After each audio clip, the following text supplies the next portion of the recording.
শুভ বিকাল বন্ধুরা। দেখো আমরা এখন বেরিয়ে পড়েছি মাঠের দিকে ঘুরতে। প্রচণ্ড ঠান্ডা, তাই মাথার মধ্যে টুপি, গায়ে চাদর দিয়ে বেরিয়ে পড়েছি। সঙ্গে আছে আমার দিদির মেয়ে, ওই দেখুন আমার বোনের মেয়ে, কাকুর ছেলে আছে সঙ্গে। কি সুন্দর লাগছে দেখুন, ধান ক্ষেতটা অপরূপ সুন্দর লাগছে। চারিদিকে ধান খেতে ভরা। চলেছি আমরা গ্রামের মেঠো রাস্তা দিয়ে হাঁটতে হাঁটতে নদীর ধার। প্রচণ্ড ঠান্ডা, তাই ঠান্ডায় আমরা কাঁপছি। ওই দেখুন আমার দিদি সামনে আছে, দিদির মেয়ে আছে। ওই সামনেই আমাদের নদীর ধার, বাড়ি থেকে খুব কাছে।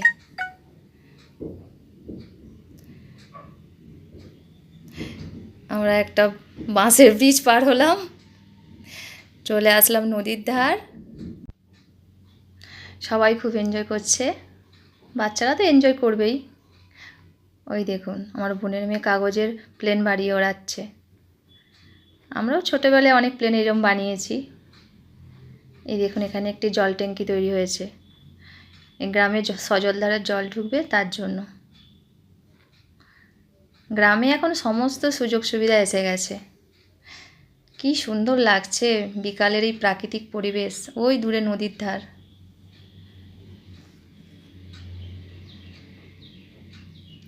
গ্রামের বাড়ি আসলে নদীর ধার আসবো না তো হতেই পারে না। গ্রাম আমার খুব প্রিয়। যতই শহরে থাকি না কেন, গ্রামের এই প্রাকৃতিক পরিবেশ আমার খুব ভালো লাগে। এবারে তো অনেক দিন গ্রামের বাড়ি থেকে গেলাম। সবাই এখন পাহাড়ের চূড়া ভেবে এই মাটির চূড়াতেই উঠলো। খুব এনজয় করছে সবাই। নিচে চলে এলাম। কি সুন্দর একটি গাছ দেখে কে কোথায় বসবো সেটাই দেখছি। কি সুন্দর জায়গাটা আমার বৌদি বেছে নিল, আমি তো পেলাম না। তাই আমি এই জায়গাটায় এসে বসলাম, তাতেই খুশি। খুব এনজয় করে কাটলো আজকের বিকালটা।